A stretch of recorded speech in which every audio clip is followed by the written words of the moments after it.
هاي فرحة أراسك waxaan rajaynayaa inaan alalaaska aan kormariyo alalaaska waxaan kormarinaa atrisha ay maxaa sugaysaa aan kaara qabtaa noo alalaas abba igu celi arku celi mar saddexaad mar afraad ma ku dara ar igu celi ma dhabba guurka uu isku diyaarinayo King CK maxaa ka jira in King CK uu damacsan yahay in daawadayaashiisa uga dhigo arooskan mid baranki ah adiga haatan muuqaalkan daawanaya ma kula tahay in King CK uu ka baxayo marxaladda iskaabulnimada una socdo yagliilida guri cusub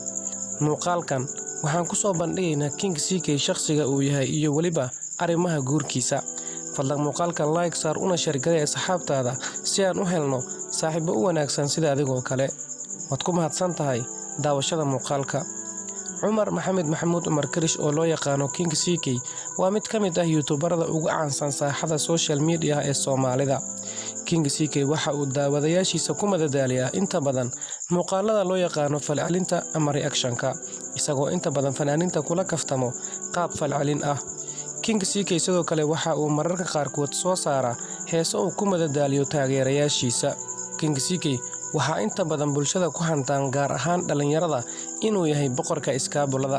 balse tan maalmahan soo baxday oo sheegaysa in King CK uu isku diyaarinayo aroos ayaa waxa ay lama filaan ku noqotay dhammaan inta ay taqaano muuqiisa daawadayaasha ku xiran King CK oo ku dhow 700,000 oo ruux ayaa waxa ay muddo aamini waayeen in saaxiibkooda King CK uu isku diyaarinayo aroos DJ Ablenga oo ah saaxiibada ugu dhow ee King CK uu leeyahay ayaa xaqiijiyay in guurka King CK uu xaqiiqi yahay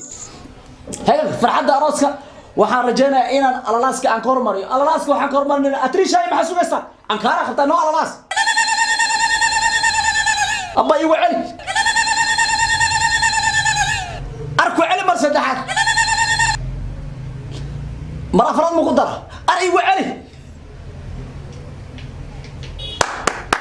King CK oo aad looga yaqaano inuu ku kaftamo waxyaabaha lama filaanka ah ee uu sameeyo isagoo marmarsiinyo uga dhigayo in waxyaabahaas ay yihiin kuwo baranki ah ayaa ilaa iyo hadda waxaa jira dad aan rumaysnayn guurkiisa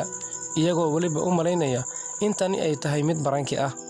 halka qaar kalena ay u cadaatay in guurka King CK uu yahay mid dhab ah